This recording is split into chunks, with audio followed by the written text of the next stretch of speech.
They're not crazy.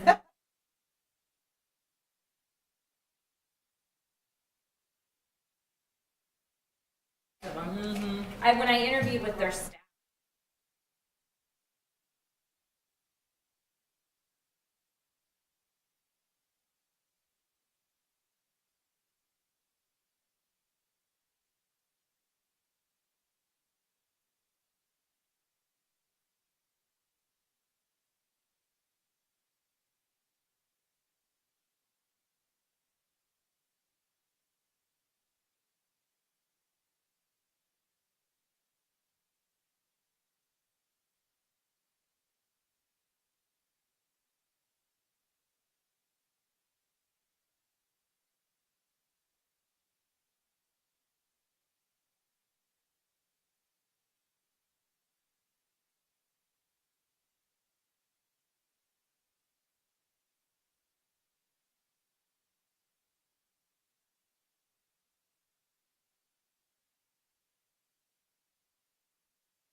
Looking at you guys, ready?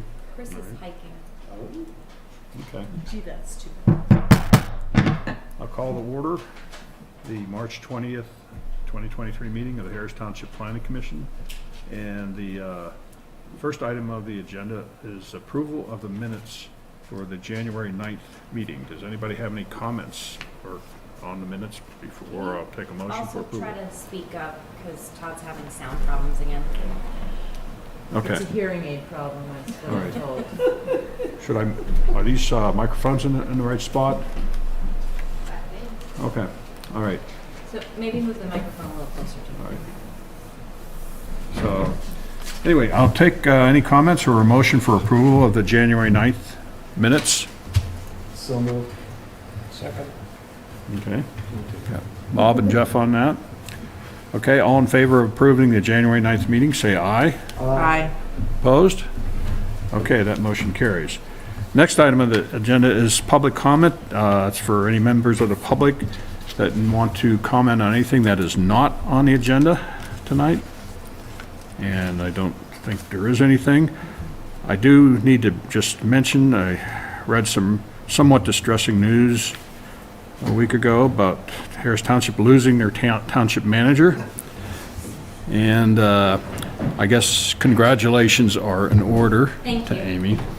So she'll be heading to Patton Township when in May? May 8th is my first day there. My last day here is April 28th. Okay.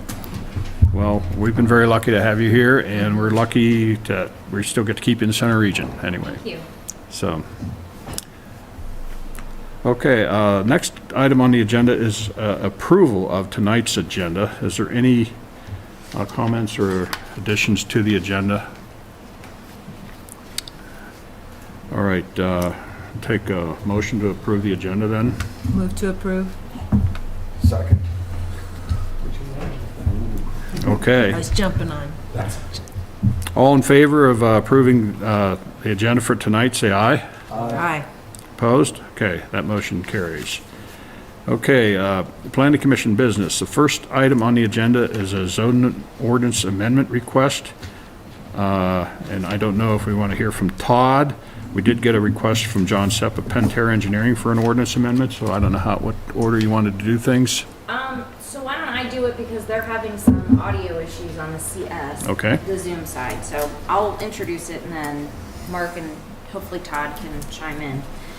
Staff recently received a zoning ordinance amendment request from John Sepp of Pantera. Mr. Sepp discussed with staff an idea to allow certain types of structures to be built within the township using building setback distances somewhat less than those required for most structures proposed for construction.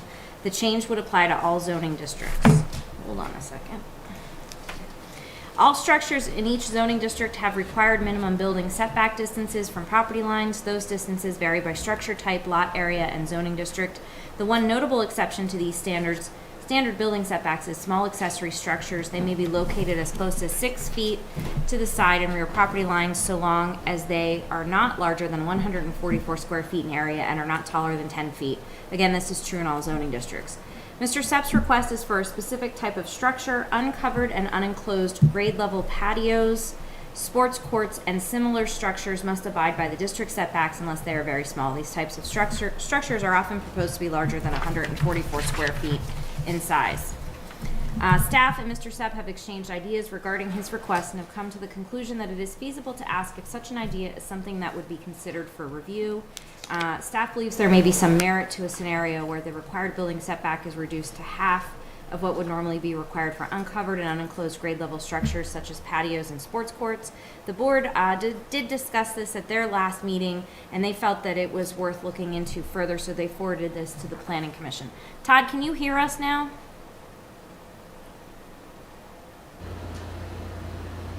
Yes, I can. Okay, can you take over now? Because this is your thing. Well, I just started hearing, so exactly where did you let off? Sports courts, I just read the agenda item. So you're done with the agenda item? Yes. Okay, where we got this from, as Amy probably said, is from Mr. Sepp that's in the audience. I know Kent sent an email this morning or over the weekend saying that he thought that maybe there were other applications for this, such as unenclosed decks and things like that. The zoning ordinance already has provisions for unenclosed decks and porches and things like that, eaves, overhangs, chimneys, fire escapes. Those things can project into a setback, but not more than 3 feet. That wasn't what we had in mind with this potential amendment. This was for those types of structures that are disconnected from, the main building or buildings that are on a property that typically aren't very small in size and probably could not be built without some kind of relief built into the ordinance. So there is some relief in the situations like what Kent described in his email, but there is no relief other than trying to get a variance through the zoning hearing board for the bigger types of things. And honestly, in most cases, the variance wouldn't be granted for the variance request, because the types of structures that we're talking about are truly accessory and are not that prevalent within the township. And one of the criteria to get a variance to the zoning hearing board is the property can't be reasonably developed without a variance. And clearly, if you have a house and typical accessory structures on a property, but you want to put a sports court 25 feet from a property line where the setback's 50, that's not necessarily it doesn't necessarily meet the criteria that the property cannot be reasonably developed. So I think our thought was that it would be for unconnected structures that aren't really prevalent in zoning districts, that probably couldn't be built on most properties without the relief. If the planning commission wants to take it in a different direction, we can certainly explore that, though. Okay, and I'll just comment, and this is, and the relief, I mean, this change is for the side and rear setback areas. And again, it's to pertain to mostly things that like at grade patios and sports structures. And yeah, the reason I brought up decks is because I look at them as being similar. I mean, if you had, I was thinking that in the rear, I could see where decks could also kind of fall into this same category. It may be a little different depending on whether or not the deck's elevated or not, but that's just another thing I think we could look at if we're going to go ahead and consider this amendment. So I'll take questions from the other planning commission members right now. Yeah, I'm just curious about what the background is on this, and what's the impetus behind making this change? John, maybe if you want to explain. Yes, I have a client who they have a large tract and they want to build a sports court. And it's in a zone where you have a 50-foot setback and they want to be within 25 feet of the property line. 50 foot seems like a large distance to put a sports court away from a property line. And it's the side setback, so it's not a front setback. Yeah, I didn't know if there was some bigger issue behind this. No, it was for a specific use, but as we got into it, it seemed to make sense for, as was brought up, a few other uses as well. Yeah. My only thought about this when I read it, thanks, John. Sure. Is your new home, right? Patton? Yeah. What they went through with pickleball courts? So I don't know if you guys remember, this was last year or the year before. They had pickleball courts, and that just raised all sorts of noise in the area. Now I'm thinking that if you put a court a little bit closer to another property line, is that going to be too much noise? I mean, the rest of it makes sense. People got fired up about a pickleball court in one neighborhood. I mean, and it was there before. It was all, and so now if you have a situation where, we're making a change that allows recreation opportunities that would be noisy in the neighborhood, and moving it closer to a neighbor, that might just be problematic. But I think otherwise, And are you suggesting that's the reason for the 50-foot setback? Well, I don't know why, I'm just saying the distance would help mitigate any, additional noise. And if we went ahead and allowed that to happen and somebody decided, not necessarily in this case, but in another case where somebody's gonna put a pickleball court in or something that's noisy in nature, you've just moved them 25 feet closer to the neighbor. Todd has his hand up. Yeah, we did talk about that a little bit with John, and Mark and I talked about it after discussing this with John.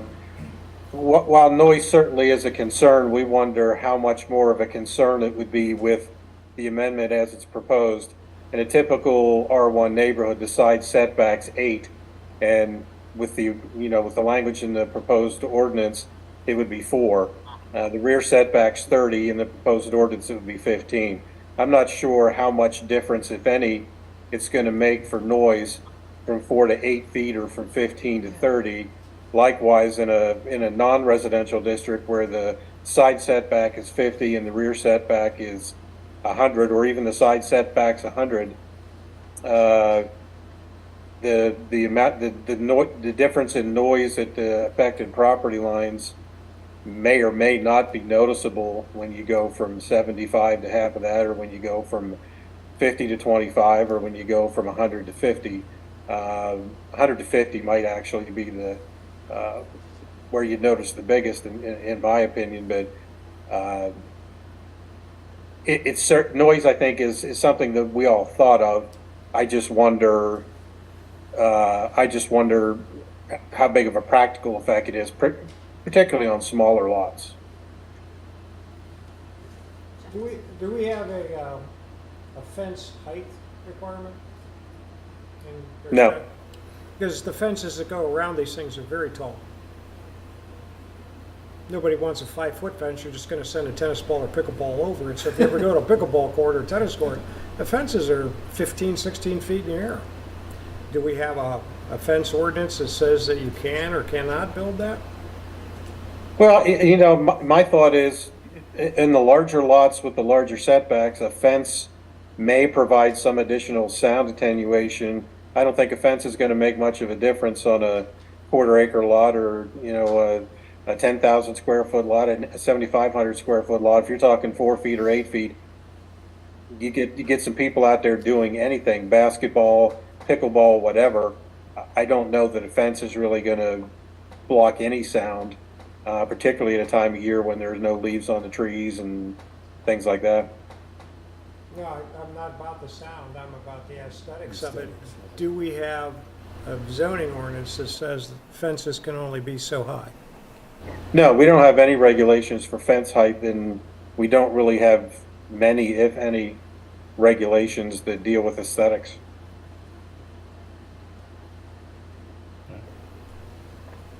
So I'm thinking more along the lines of patios. In fact, I'm kind of surprised that this issue hasn't come up before with patios. And just even a walkway, I know people have walkways in their back going to, the back of their lot, and certainly a walkway would not comply with this current setback situation. And have you ever had requests before, Todd, to have a patio that's, in the setback area? Yeah, let me give you the rest of the story. One of the things we talked about when we first started talking about this is the township has historically allowed driveways to be 5 feet from side property lines. Everybody knows somebody that has a basketball court in a driveway. So we're already sort of allowing this type of use with that type of noise 5 feet away from side property lines. If it's a poured concrete patio, or if it's a stone paver patio, or field stone patio that uses polymeric sand, or it uses some sort of mortar that all the pieces are tied together so that it meets our definition of structure, yes, you have to get a zoning permit for that, and you have to abide by the appropriate setbacks. If it's a patio that's either pavers or stone, and you don't use anything that connects the stones to the ground or to each other, if at any time I can walk up there and pick up the patio and walk away with it, it's not considered a structure, and you don't need a zoning permit, and there is no setback requirement.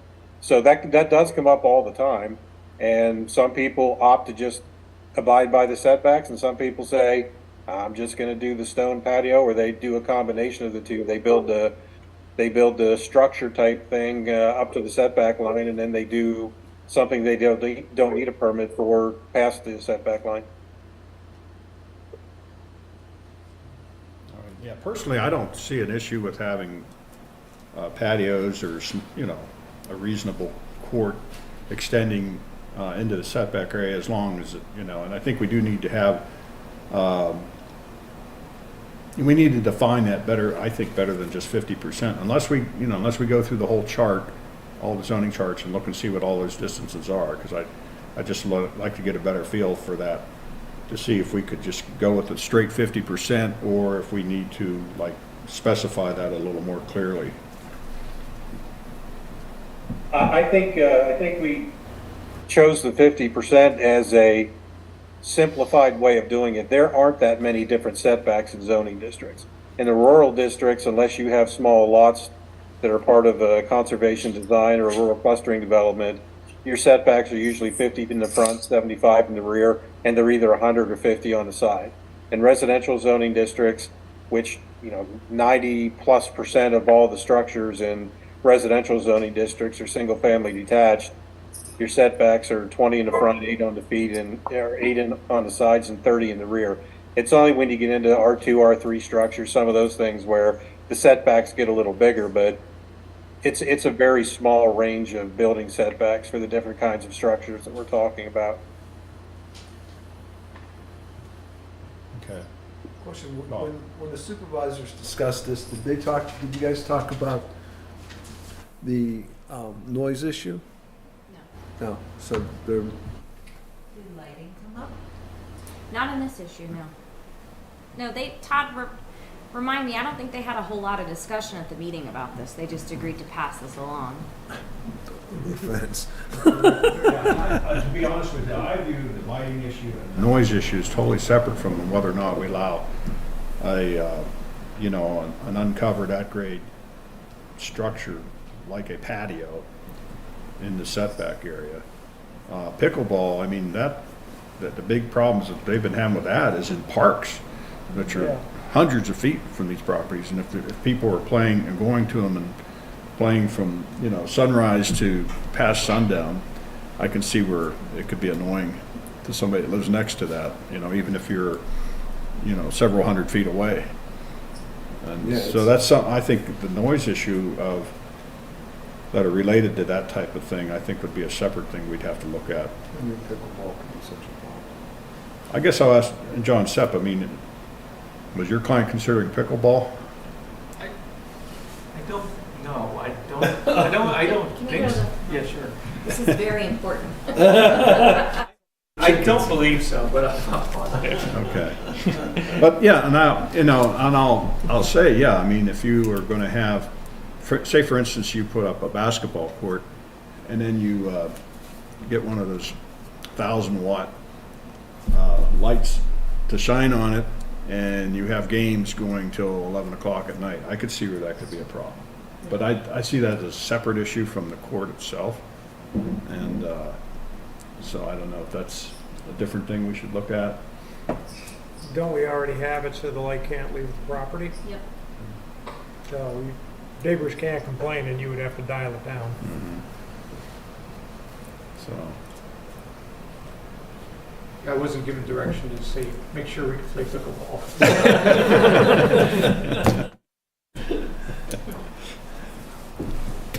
yeah, I mean, I know even on, I forget the name of the street now, that backs up to Stan Yoder Preserve, there's a big basketball court and tennis court in somebody's backyard. Rescue. Yeah. And so I don't know if that's a nonconformity or if that's actually complies with the setbacks. Would you have any idea, Todd, on that one?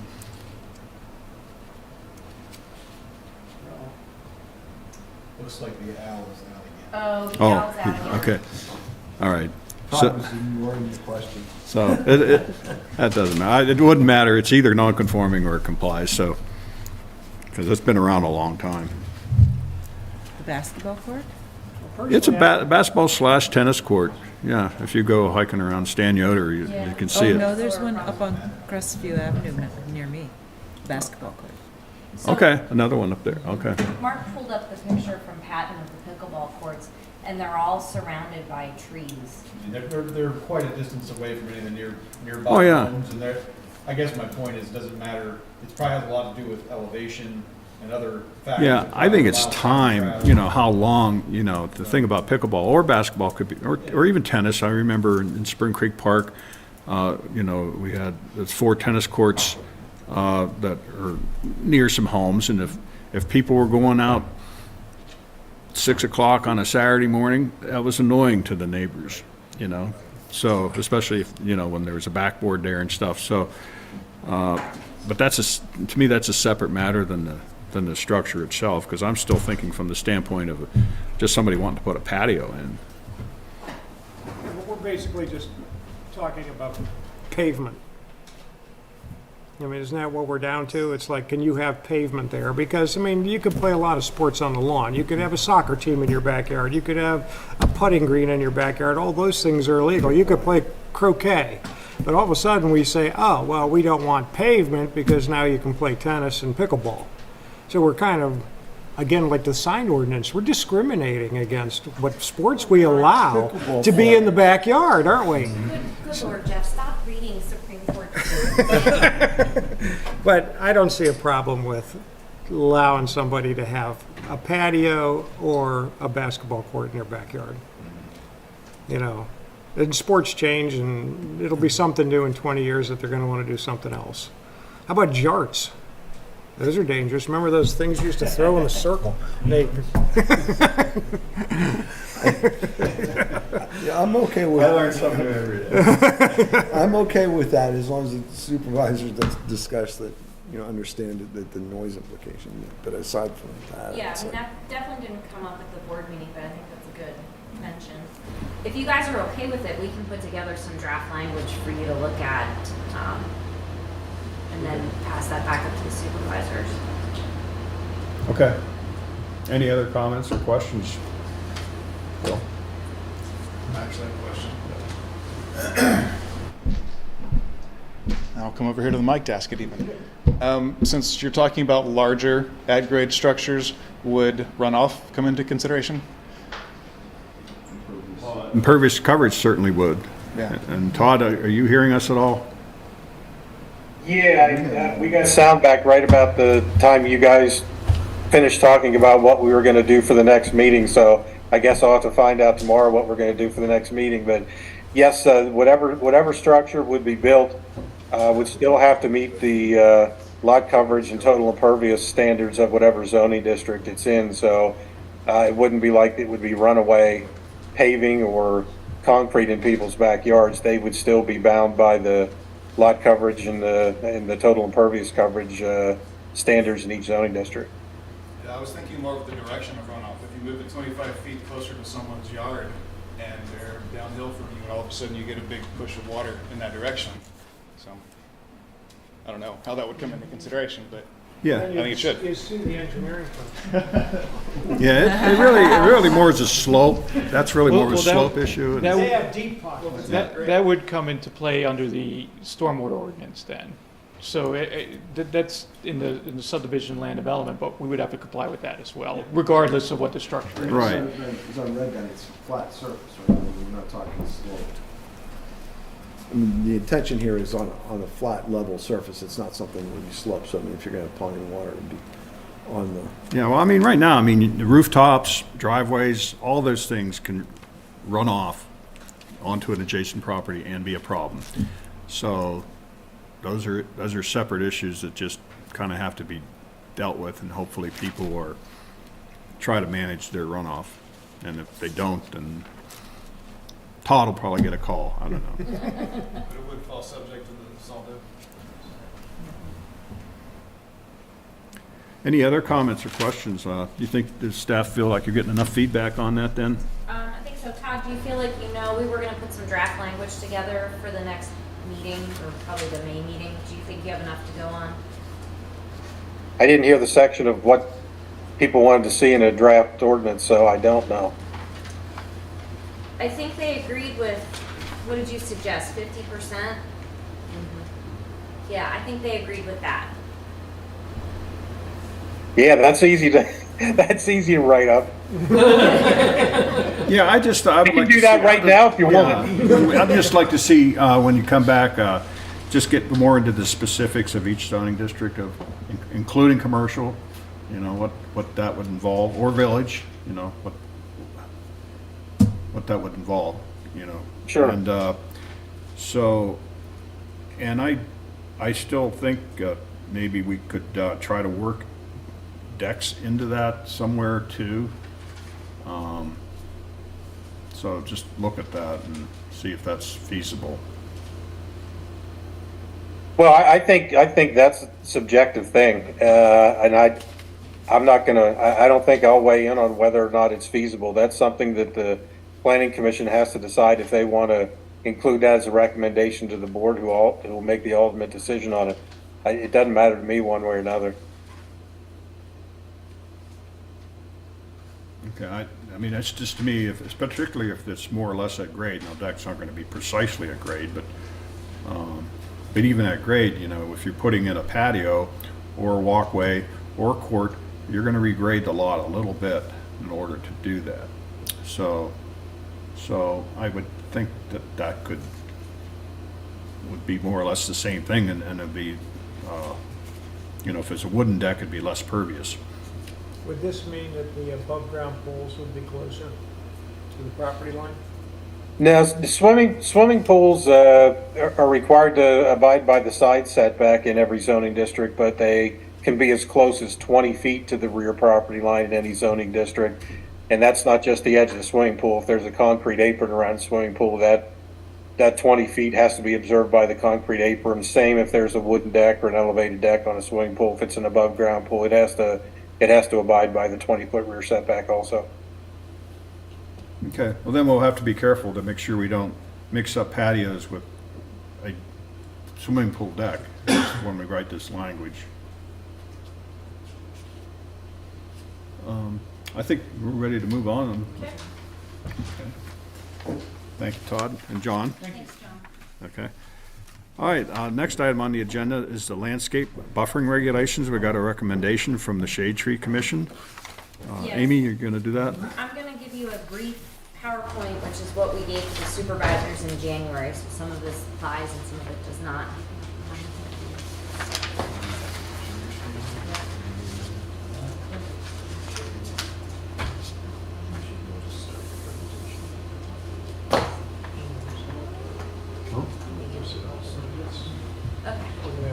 Okay, hopefully everybody on Zoom is seeing this. Not. Yeah. Hopefully. Okay. So, the Shade Tree Commission started looking at our buffering regulations in 2022. They actually met with Scott Burke from Scott's Landscaping. They've been talking about this for a couple of months. And they looked at our regulations and the kind of buffers that we have. And we basically have three types of buffers. We have the corridor overlay district, which is properties within 660 feet of the center line of routes 45 and routes 322, which have buffering regulations, additional buffering regulations. We have buffering between commercial and industrial uses and residential uses, and we have parking lot buffers. The Shade Tree Commission really focused a lot of their,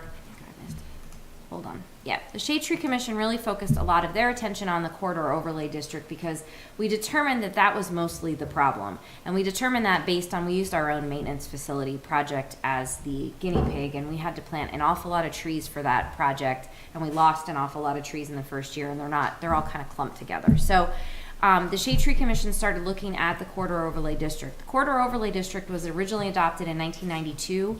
It was intended to discourage strip development and to achieve a pleasing effect for residents and visitors. That's clear as mud. The ordinance was amended in 2002 to simplify the regulations, and I'll note that in the minutes from 1992, they referenced not wanting to have Plank Road out here. So they didn't want all the commercial development you would see in Altoona.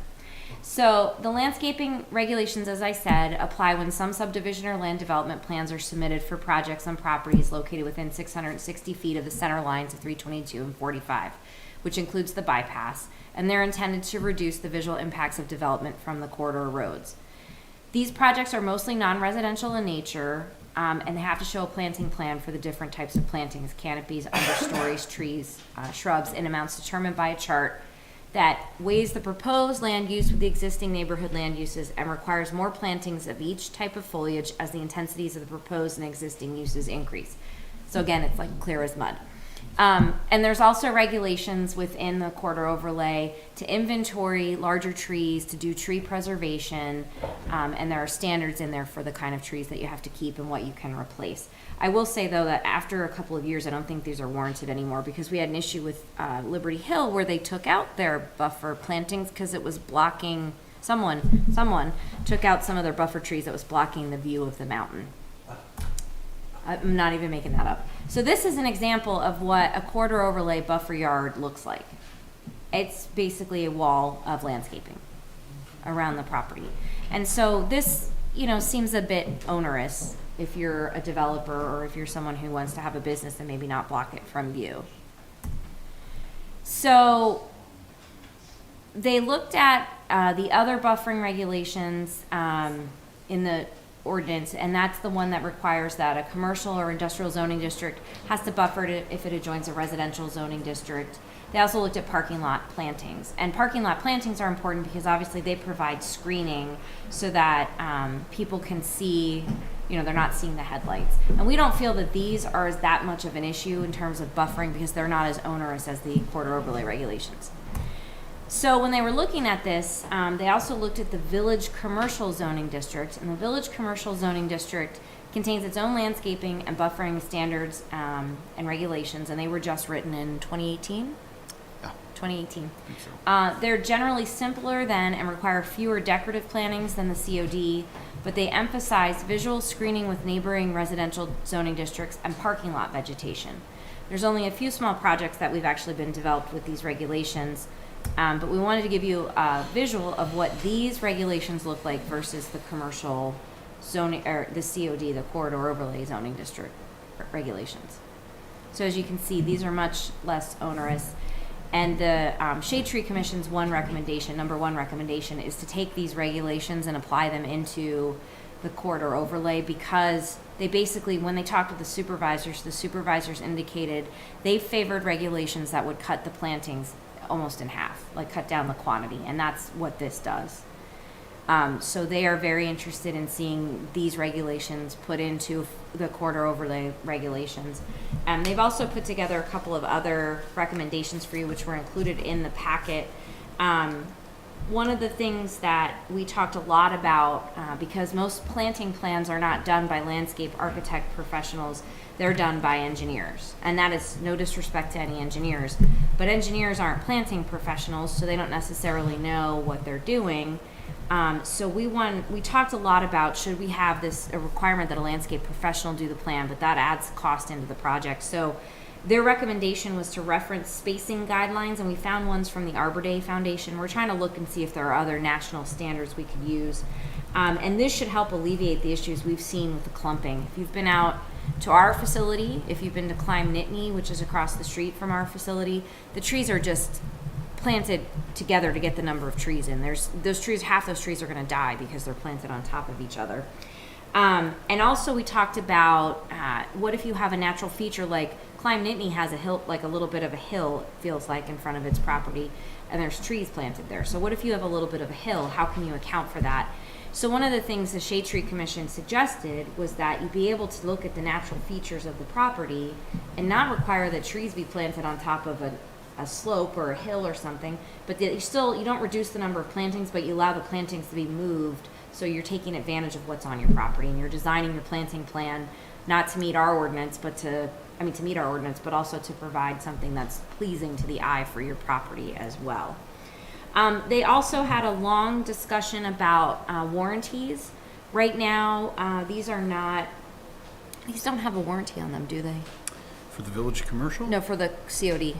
I think they're required to I want to say it's like 3 years. Okay. They have to replace anything that dies. Let me double check it. Yeah, so right now, there's a limited warranty on these. And again, I go back to Liberty Hill. Liberty Hill's warranty had expired when someone went in and literally cut down 6 or 9 trees along the buffer, out of the buffer, because they were blocking the view of Mount Nittany. And they were told they would always have a view of Mount Nittany. And the developer. Yeah, so we then had no mechanism to go back in and make them replace the trees because there was no warranty in perpetuity. So the Shade Tree Commission feels it's pretty important that we look at language that requires these because they're supposed to be serving a purpose, right? And that purpose needs to be served long after the developer has moved on to other things. So they'd like to look at that. And also add language that allows for trees to be replaced but not removed from the buffers. So you can, take out a tree, but you got to put in a like-sized tree. And then one of the things the Shade Tree Commission has done, and they have looked at the Saldo, and they make this recommendation across all of our subdivision and land development ordinances. We have in our subdivision and land development ordinances a list of trees that are largely incompatible with what we do now, and like a lot of these trees, the Norway maple is highly invasive, the ash trees have the ash borer, the elms have issues. So we've developed the Harris Township species list. They developed that a couple years ago. They update it every so often. They have large trees, medium trees, small trees. So they're willing to take that list and morph it a little bit to add understory, crown trees, that kind of thing. But referencing that specific document in the ordinance so that you don't have to change every couple of years when trees get diseases. And also we have, they've developed rules and regulations for arbor work that have planting guidelines in there, and we can actually put some of the spacing guidelines in there as well, so that again you're referencing that in the ordinance as a reference point for developers when they're doing these projects. So that's just a couple of discussion points from the Shade Tree Commission. From the staff standpoint, one of the things we discussed, Todd, Mark, and I, is the corridor overlay regulations were, like I said, written in 1992. And they were written, you can tell, at a very specific moment in time. There was a very big concern about large-scale commercial development coming to the center region, because I think everybody in the center region has a corridor overlay district. There are some things that are good in there, like there's a requirement that a traffic impact study be done for projects that are out along these roads.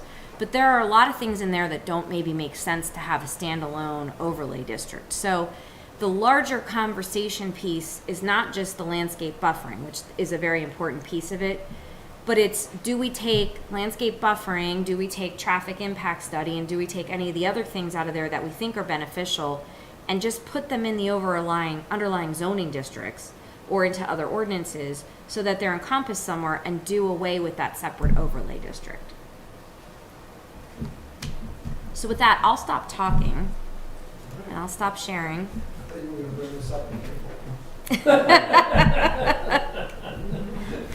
right, very nice presentation. Explanation of all that. Can I get comments from the planning commission members on any of these issues? I don't know why that's still up there. I like what's been done so far. I mean, Right.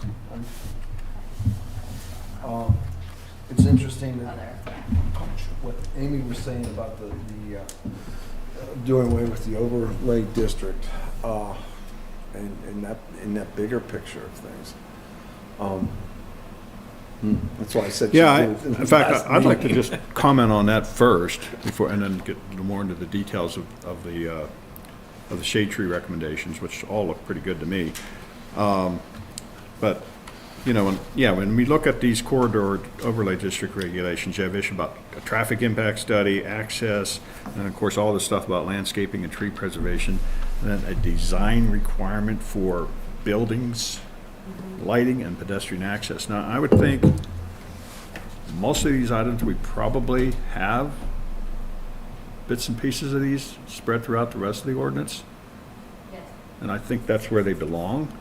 So I personally don't see even a need to have a corridor overlay district regulations, because most of these things you would want to apply to any property that's coming in through development. You'd want to make sure they have a there should, if we haven't done it, we should have some kind of description of the parameters for need for a traffic study, you know, and we can always talk about access issues. You know, and the rest of it, I think we should just try to make sure that the rest of it's spread throughout the ordinance where it needs to be. That's just my opinion on it. So, I agree.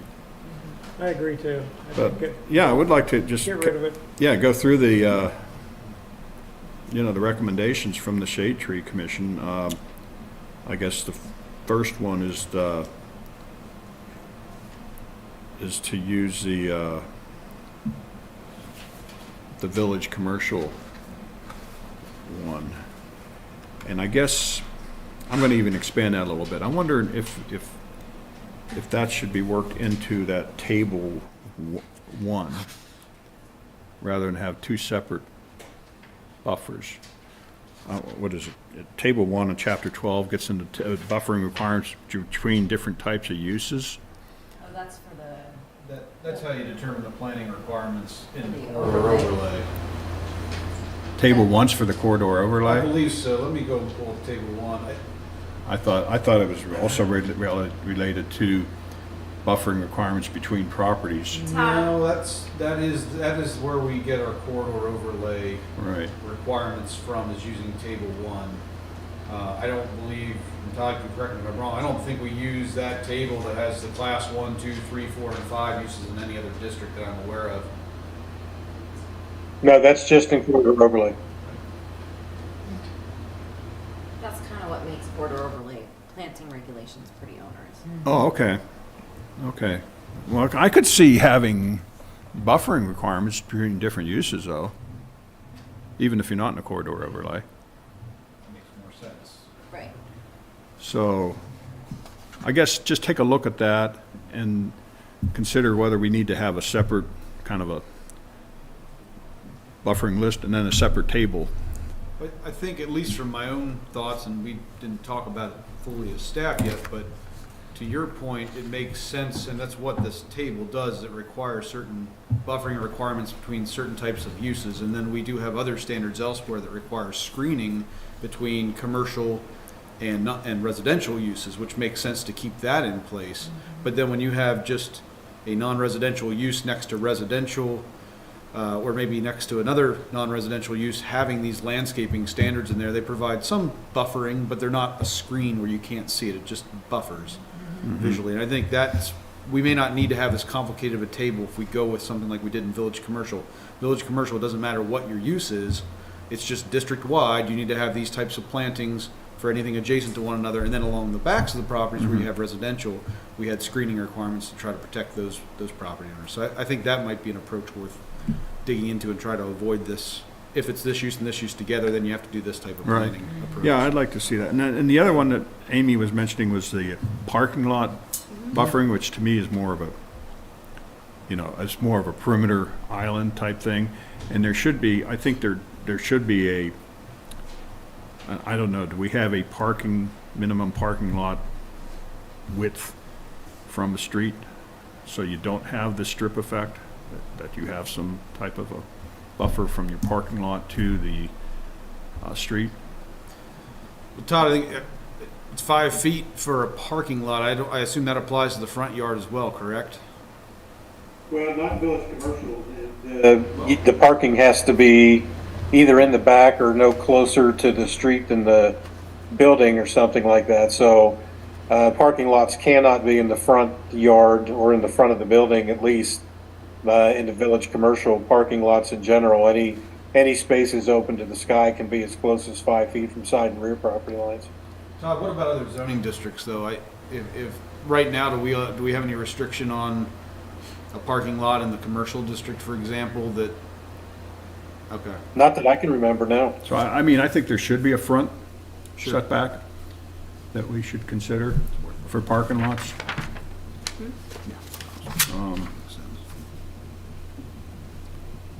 And then the spacing, is that the one they're recommending that what are they gonna reference on that? So they had come up with Arbor Day Foundation guidelines. I'm looking to see if there's a national standard. that they could reference for I mean, planting. I wonder if, this Harris Township species list and rules and regulation for arbor work, if they can work in I the think- spacing guidelines into that same document. Yeah, I think they would like to do that as well. Put Yeah, 'cause that way, has that way you can planting and refer to pruning that and care document and it would guidelines. kind of become Then part of our ordinance by reference then. Yes, yep. Anybody have any questions or comments on that? Nope, these all seem like good ideas. Everybody on Zoom hearing okay? Yep. Okay, Yeah, working. okay. I think we covered everything then. Yeah. So it sounds like there is support for getting rid of the COD and incorporating those regulations within other parts of the ordinance. And then with the landscape buffering, I think we're on the right track here with what we want to do and incorporating these thoughts within other parts of the ordinance as well, which is something we certainly can Can do. I ask one question about the first point in the memo? Sure. I know Kent asked the question about having different buffering regulations according to use. If, and I'm making an assumption here, maybe I shouldn't, if the purpose of the trees is to screen from view from maybe every side other than the street to which the property has access, what difference would it make what the use is if the idea is to screen the non-commercial, I'm guessing, buildings or non-residential buildings, I guess, from view from every property except the street? Why would the use matter? I mean, when I looked at that table, it looked to me like it was to buffer between different types of uses. I thought that was what that was for. Yeah, it is for corridor overlay, and that's what's caused all the problems with the people that don't like that regulation. That when you get to, you know, the most intense commercial and industrial uses, and you put them beside some of the least intense, not even residential uses, but non-residential uses. And the perfect example is the industrial park next to the church property. That's where, on paper, the most plantings were required of any land development plan we've done in the history of Harris Township. Of course, the plantings on plans cannot be drawn to scale, but it looked like there were 5 to 7 to 10 rows of plantings on the back of the industrial park property as it was adjacent to the church. In practice, it wasn't really that bad, but that's still an awful lot of plantings. But that was one of the problems with the corridor overlay chart, you know, that table 1 we were talking about, that it started out with absolutely no requirement for residential developments. It has no requirement for some of the residential that are adjacent to non-residential, and then it gets to a super amount of plantings whenever you're talking about very intense non-residential next to very intense non-residential. So if part of this is to get rid of the situations where some property owners are having to plant a whole lot of things and others don't have to plant hardly anything, because that's a complaint we get a lot, I wonder if it's better just to decide we want visual screen and it shouldn't matter what the use is. The same or similar visual screen should have to exist. Now, Mark mentioned that you know, there are some other things that we do in the most intense situations, like fences in addition, you know, site obscuring fences in addition to plantings, things like that. We can work some of that stuff in for the more intense uses. But if you know, people disagree with me, certainly offer your comments. But if the object is to screen, let's screen. So I guess yeah, I'm not totally following every example, or I mean, or how it's applied, the way we write the ordinance now, but I still can see if if an intense use is immediately adjacent to a non-intense use, I could see there be at least some requirement for a buffer. Maybe these buffering regulations we have in Table 1 right now are too onerous, and we need to look at that, but I could see continuing to keep some. Certainly I don't know how much buffering, other than a parking lot buffering, I don't know if we need any other buffering from a street, along the front. I don't know, anybody have any comment on that issue? I just keep trying to think of the properties that we have, that we already are existing, and we don't have that much, we don't have that many open parcels for commercial left anyhow. So you're basically looking at what we have unless somebody tears it down. That's basically what we have left. And, so you just looked at what's going down, 322, the bypass, or, our commercial area. I don't see why we need so much buffing when you're in the industrial park. I mean, they're in an industrial park, for heaven's sake, and the part to the church didn't make any sense because you can't see them from the church anyhow. They're down 150 feet. And, I mean, when we looked at our maintenance facility, we had to do the majority of the buffering along 322, which is the back side of our property. We have a fence and we have a screen on the side of the fence so that you can't see into the yard. You just see the backs of the buildings. So I'm not quite sure why we put all those trees there when it's literally people on 322 don't care if they see a fence. Right, I mean, I agree. I don't think buffers are necessary along a road. Maybe some type of planting, like a parking lot planting or something like that, but I don't see why you need a buffer along a road myself. The one place I could see where we could have it in our zoning is when we change from one type of property to the next, say commercial, and there's a residential house. And we can get specific about that, because that does affect somebody's property values quite a bit. Yeah, I mean, we If had something the happens. plan last year, right along, next to Country Place, that where you have an industrial, now that's probably a zoning issue as well. We have an industrial property right next to R1, which we normally wouldn't want to have that. But, that you need something to help, I think. So I still see a need to keep some type of buffering chart for use when we need it. I think what I've heard Todd say, and I think if this is what he said, I agree with him. I think the buffering should be like Jeff has said too, like between a commercial and industrial property and a residential property. I don't know if there's a need to buffer the Climb Nittany business, which backs onto a church property when the church is up over the hill, and I don't know that the church really cares about the climbing business. Maybe if it was like a distillery, maybe then the church would be like, we don't want to look at the booze. I don't know. But Yeah, I mean, maybe we just need to take that table and simplify it and maybe make it less onerous, right. except where it's really needed. Yeah, I think my point was that there's clearly are situations where screening and buffering from landscaping is required. I'm not suggesting that there shouldn't be screening and landscaping for buffering. My point was, if that is the point of having these regulations, then it shouldn't really matter what the use is. If it's one of those uses that we determine needs to be screened from view or screened from a neighboring property or whatever, the same standard should apply to a commercial, to a industrial, to a service organization, whatever.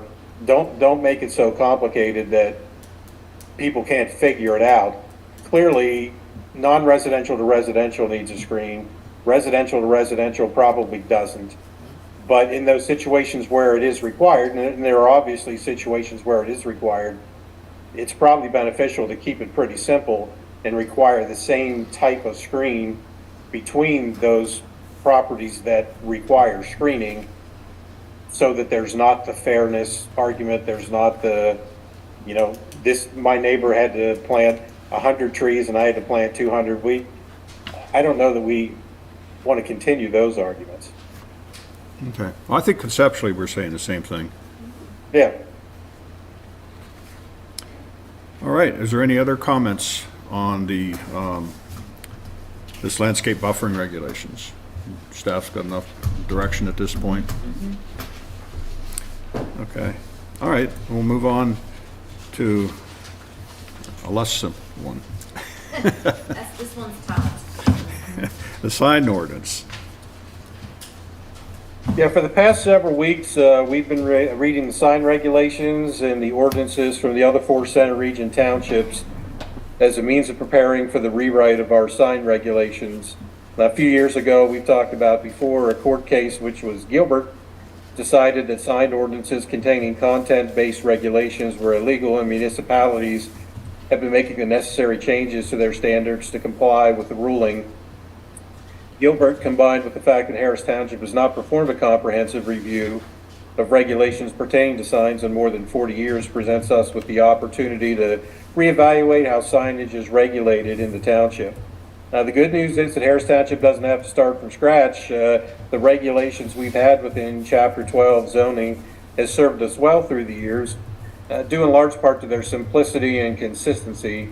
The bad news is that ever-developing technology, the way businesses want to advertise, the way consumers want to be drawn in, and changing case law require us to update how we allow and disallow all aspects of sign regulation, making sure it is the best fit for Harris Township at the same time. Throw in the fact that we recently rewrote and renamed our largest commercial zoning district to allow development and redevelopment appropriate for this point of time, and I would add on properties that couldn't really be redeveloped under the old regulations, brings the added challenge of ensuring that we also make available for potential new businesses the ability to advertise effectively. The memo included with the agenda summarizes the major points of interest from all 5 Senate Region townships and describes the similarities and differences in their ordinances. These comparisons are meant to be a starting point for the discussion, not necessarily the basis for decisions to be made for us to proceed. Planning Commission should consider how they would like to approach a rewrite at this meeting and what additional information they would like from staff to move forward at future meetings. Okay. I guess, anybody want to start off with their comments on the sign ordinance? Obviously, changing so that we can't consider content is, we're really only going to be looking at number of signs, the size of signs, placement, that type of stuff. And maybe we can do it by different districts, like, maybe residential districts, we would be a little more strict on the number and size and things like that than we would in other districts. But we can't say anything about content. So I guess we got to allow for people in all these districts to put up, just necessary signs. And even with the exempt signs, I can see that how we write that is going to be kind of critical, because we may need to put some kind of maximum number on even the number of exempt signs that you would have on a property, or you could just litter your property. So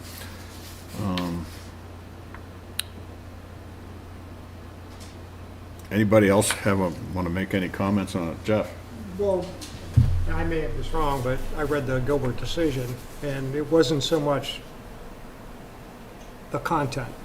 The content was being that the advertising, making you take the sign down. We have an ordinance, I don't know if we do, but Gilbert said that they could only put up a sign 12 hours before an event happened, and they had to take it 1 hour down after the event was over.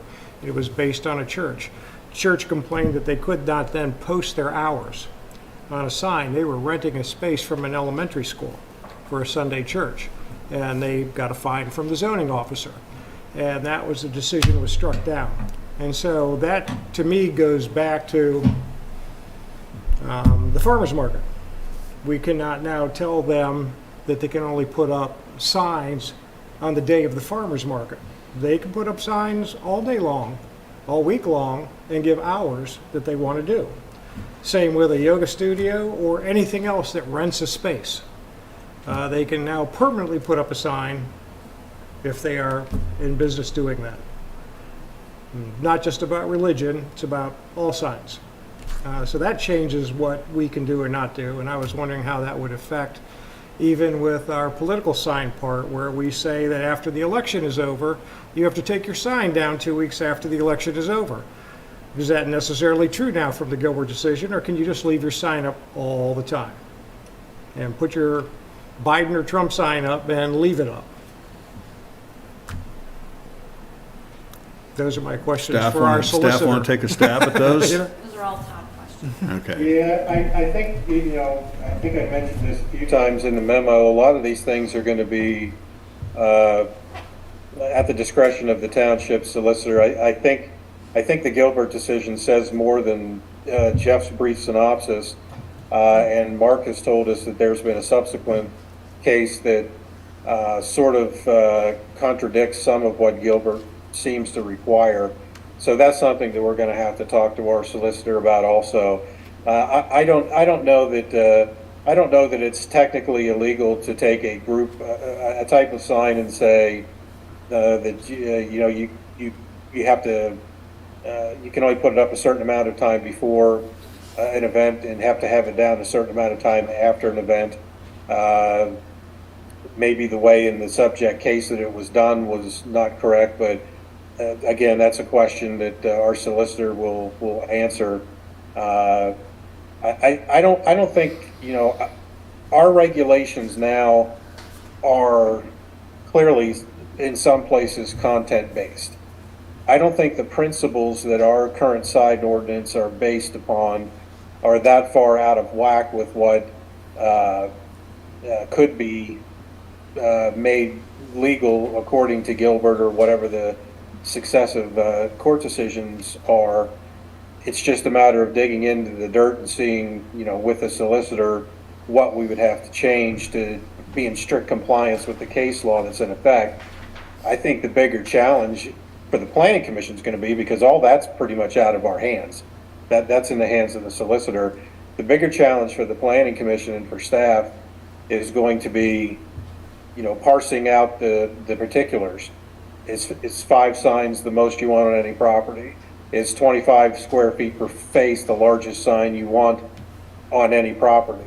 Can the village say that, you can have the same number of signs, you can have the same types of signs, but their maximum size is smaller than everywhere else in the township? Is the lists of permitted and prohibited signs exhaustive? Is it too many? Is it not enough? Is it too specific or is it too vague? It's all those things that we can have some input in as a municipality. Those are the things we have to decide. Do we want to change them? Do we want to keep them as they are? Of course, nobody's mentioned it yet, but so we better get it out on the table. Lighting is going to be something that we're going to probably spend an awful lot of time talking about, and I think we're going to have a difficult time probably coming to some agreement on exactly what is the best way to address that, because there are very polar opinions from everybody I've talked to about sign lighting.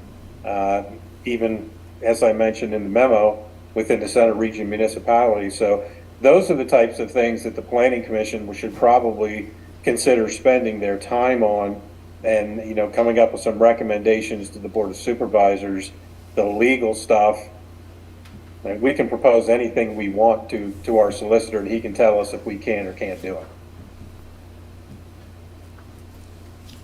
Okay. I'll just comment. I think, I think there's a lot of examples out there. I mean, you mentioned, you're comparing all the Center Region municipalities, which I think are as good of examples as we're going to find anywhere. So I would say should stick with some or all of those. And so I think we should look at, trying to regulate the number and size based upon zoning districts. And even when we look at exempt signs, say 2 square feet or 3 square feet is exempt. I think we need to look at the number of exempt signs that we would allow on various properties, because people could really take advantage of that. And then, we'll have to have, going by what Jeff was talking about, we need to have some type of regulations on temporary signs versus permanent signs. So, a temporary sign, I don't see how you can, you can have the number of days it's allowed to be up, but I don't think you can say anything about the time, because the sign can say about anything, from what I understand. So, yeah, I agree. I think we just need, and then as far as lighting, I've seen some examples out there, you know, something called a NIT, but I don't even understand that, but it's, you know, lighting, some type of lighting intensity measure. And, you know, we can take a stab at those things to just try to, you know, have some limitations on lit signs.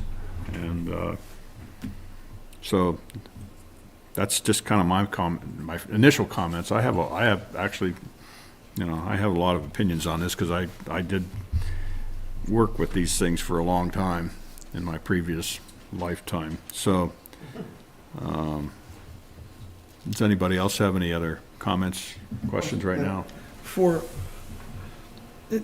As far as process and moving forward on this, does it make sense for the attorney to first take a look at this? He's actually looked at our ordinance. He's looking at it, and then we'll get a copy He looked back, at a it. version back that's, He looked at it back in the fall and gave us a letter back that basically said the content-based regulations can't be in there. And I'll make sure, Todd, I think I gave you a copy of that, didn't I? Probably, yeah. I'll make sure that you guys get that the next time. But he did go through the ordinance and basically said what we can regulate after Gilbert and this other subsequent case is basically related to size, location, and it's not so much anything that's content-based. So he has looked at it. I know Todd references this in his memo. The solicitor is going to be a big part of this. Well, that's why because this is a legal mess. yeah, if we can get something back that's pretty much kosher, right, as far as the legal aspects of it, then we can move forward. And then I was thinking, Todd, you had a laundry list of items that we need to review in this, is that correct? Did I hear you say that? Yeah, I mean, I think, you know, the similarities and the differences that I pointed out in the memo, I think if we take a couple of meetings and, you know, go through some of the things that all the ordinances have and just, you know, sort of describe what we have in our regulations, and you can easily look at those in our ordinances online as far as sign height, sign area, number of signs, all those things. And we can sort of pick out those regulations from the other 4 townships and do sort of a comparison. I don't know that we have the time to do all of those things for the next meeting, but we could break off a fair chunk of those and, you know, prepare a memo, getting a lot of that stuff out there so we can discuss it and see if we can come to some consensus on those. And then at the next meeting, we could try and finish up those things, and then we can work on things separately, such as lighting and anything else that, you know, is of interest to the Planning Commission. I think in 2 or 3 months, we could probably, I would think, I may be proved wrong, but I think we could bang out all the things that we do probably have some input on and get a direction, and we could either forward that to the board or run some of that by our solicitor before we forward it to the board to see if, you know, that makes sense, and if it's something that, you know, can be easily plugged into an ordinance draft. Yeah, I think that makes sense. You know, yeah, and tackle it over 3 or 4 meetings. Okay. And I'll just mention one other thing, and again, I'm just more familiar with all these things, and I would like to see us consider, at least within our more commercial type districts, some regulations that would encourage wall signs and discourage freestanding ground pole type signs, meaning recognizing we do need to have freestanding signs, but just when properties are trying to give them a little incentive to have more wall signs to give them some extra credit there, I'd like to consider that, and we can get more into the weeds of that at another time.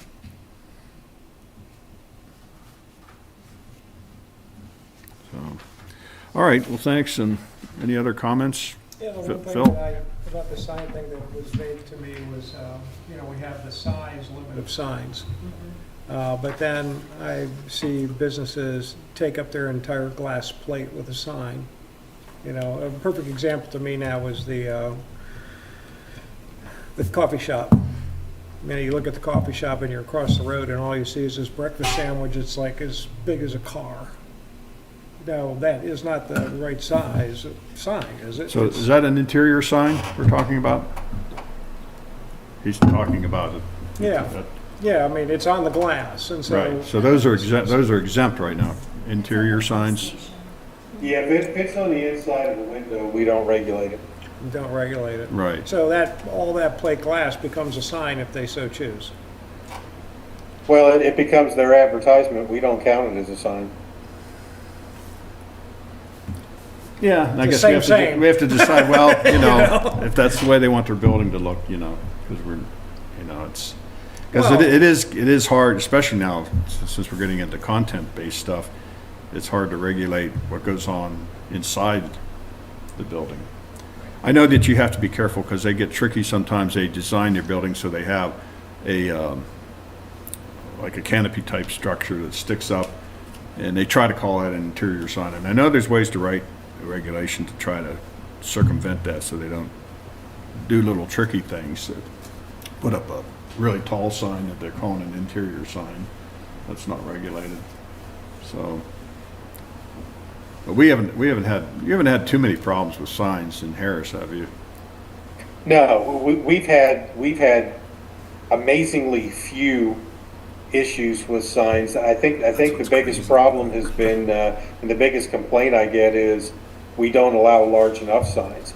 So there are several properties in the township where, you know, particularly with wall signs, they have a message or the name of the business, and the size at which they wanted to advertise wouldn't fit on one sign that was 25 square feet per face. So if there was 3 words to the business, sign 1 would be word 1, sign 2 would be word 2, sign 3 would be word 3. So long as they weren't connected, that's 3 separate signs, that's 3 separate sign licenses. It accomplishes the same thing, and that's work. People aren't always real happy to do that, but they discover that it accomplishes what they want to accomplish, and we don't have that many huge properties that, you know, a large number of signs would actually be beneficial to anybody. So I think the complaint we're starting to hear now is, since some of the commercial and non-residential properties on Discovery Drive are far enough removed from the highway that 25 square feet per face doesn't do anything for them if they're trying to be seen from the highway. I think they would like to see some, you know, the ability to display some larger signs on their buildings. You know, that's something, like Ken said, we can talk about later. Perhaps the trade-off is, if you have larger signs, you have fewer total signs. Okay. All right. We beat this up enough for tonight, and I'm sure we'll be spending a lot more time on this. Okay. All right, well, thanks, Todd. I guess that moves us into the agenda for April.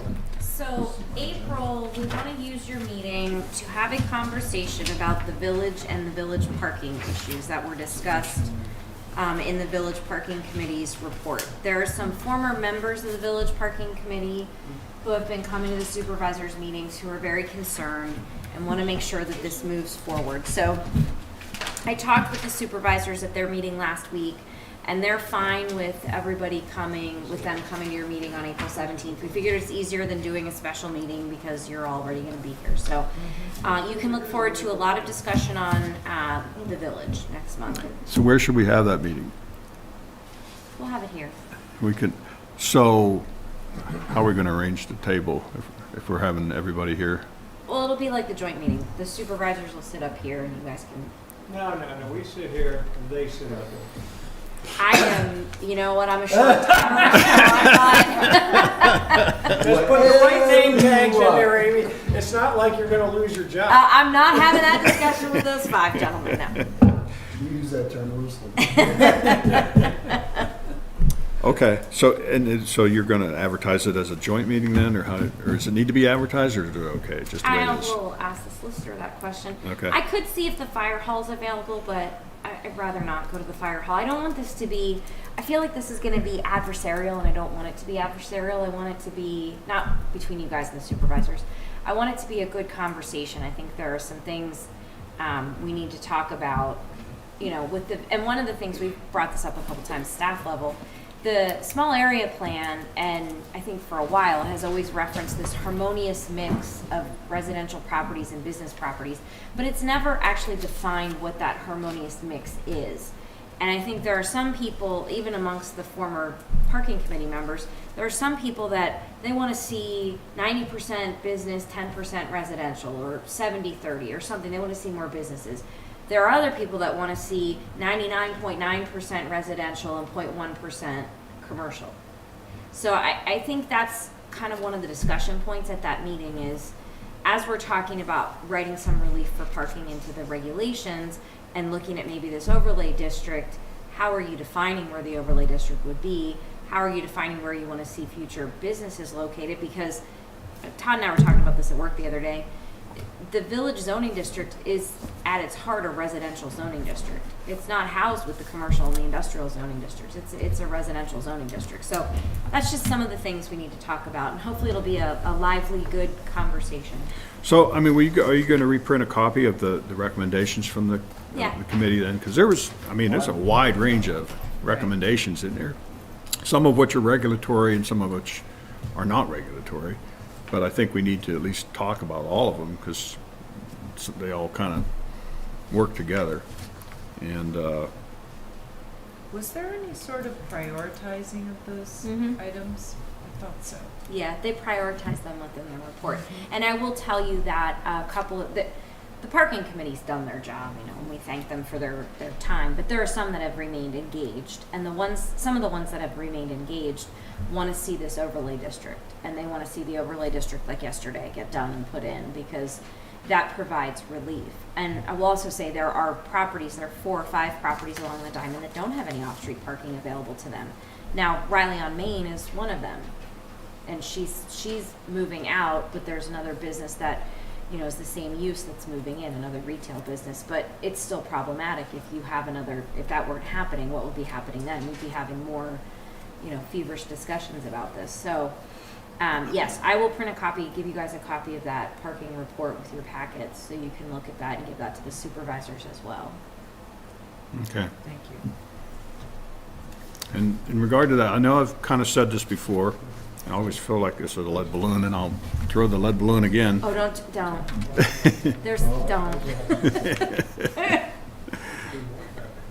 No, I think if you're gonna have an overlay district and you're gonna have properties right next to each other that are gonna have different requirements, everyone's gonna wanna be in the overlay district, because the property right across the street from them, or the property right next to them, would not be in the overlay district. And so there'd be some unfairness to it. So I think that one of the things that we might wanna consider is having if you're in the overlay district, that there be some type of fee in lieu, since the township's gonna have to provide parking for those specific properties that aren't able to provide parking. So, there, I just dropped it. Good Will luck. we need this money for this parking?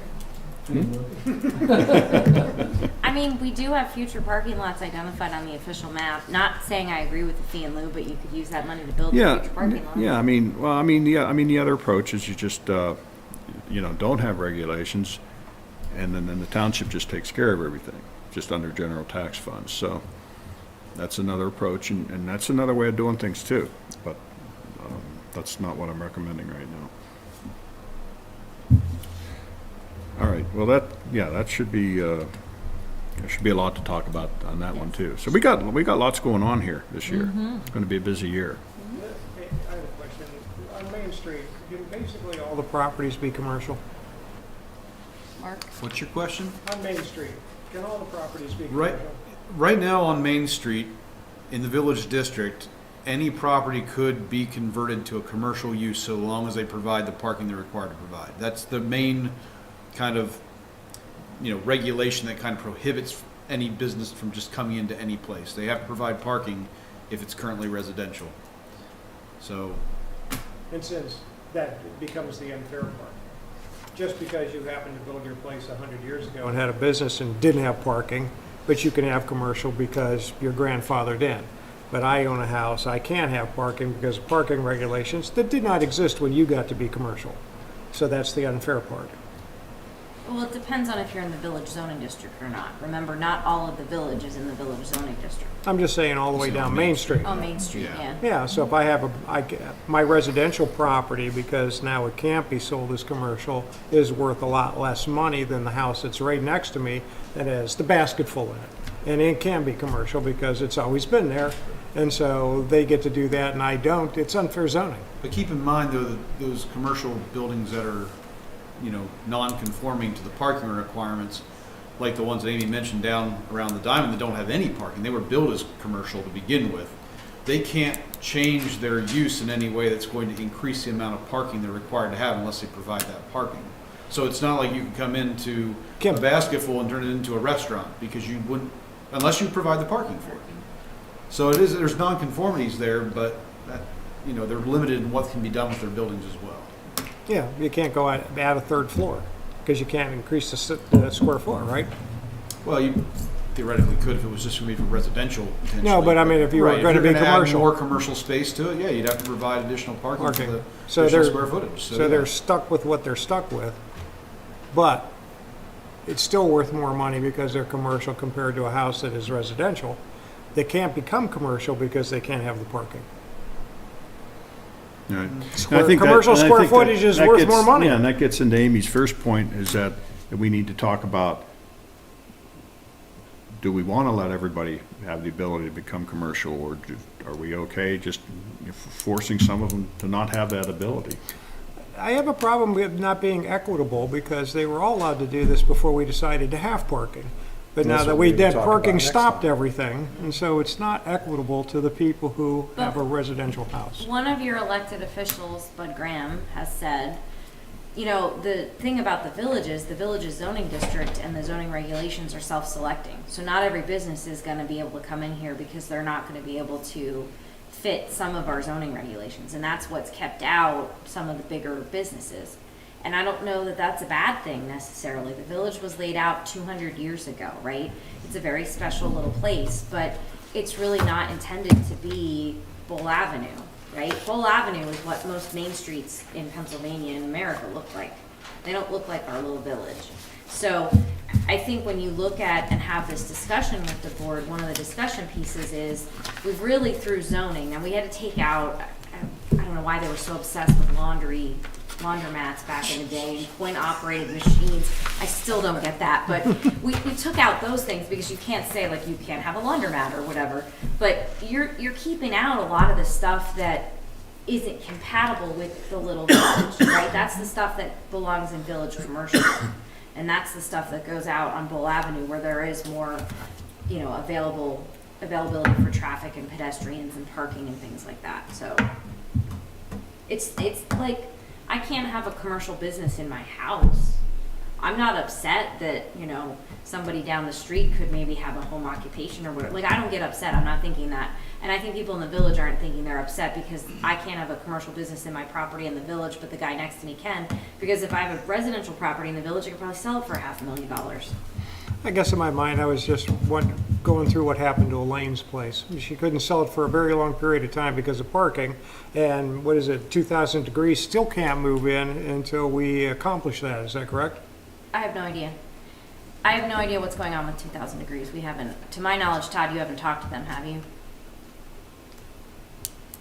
I talked to one of the principals a couple months ago, and I think part of the problem was, if I remember correctly, that he thought the property was in the village commercial zoning district, so he thought he could do things that you can't do in the village zoning district. So that's part of the problem.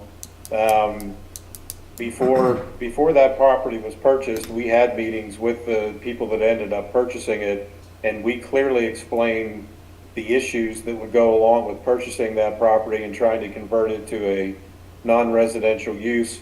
and that person's attorney was in on the call.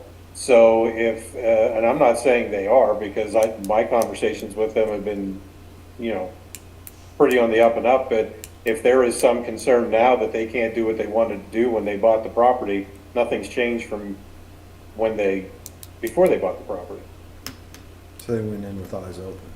Yeah. Say what So- I mean.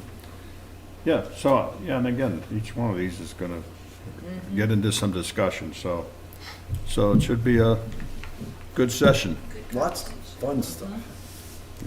This is just the warm-up. Send me out on a high note. Yes, yeah. All right, well, I'll look forward to our next meeting then, right here at 7 o'clock on April 17th. Reports. Zoning permits, everybody except me has looked at those. Center Region Planning Commission, Chris is not available tonight. Anybody else going to give that report? And, okay, MPO Technical Committee. No, we didn't. We got a report a month, that was last month we got it. Because we got that report a month ago because we didn't have a meeting in February. And I know he sent me today, I haven't had a chance to look at them, comments on the Pell report for 322, so. Okay, Spring Creek Watershed Commission, Mr. Igo. Well, we continue to move along.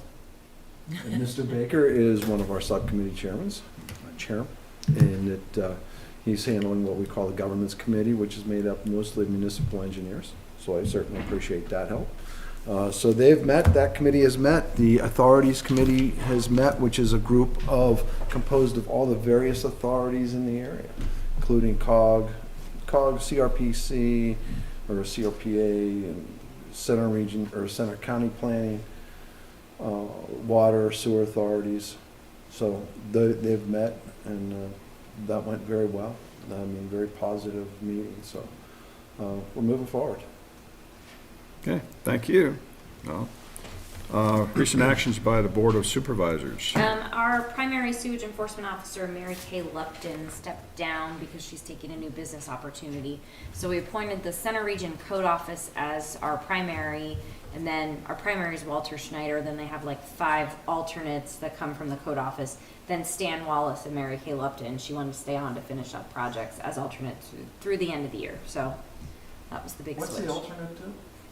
So basically, we have a suite of sewage enforcement officers, so you can pick who you use. They all fall under the primary's fee schedule, I believe, but if you don't want to use the code office, you could call and use Stan Wallace, for example.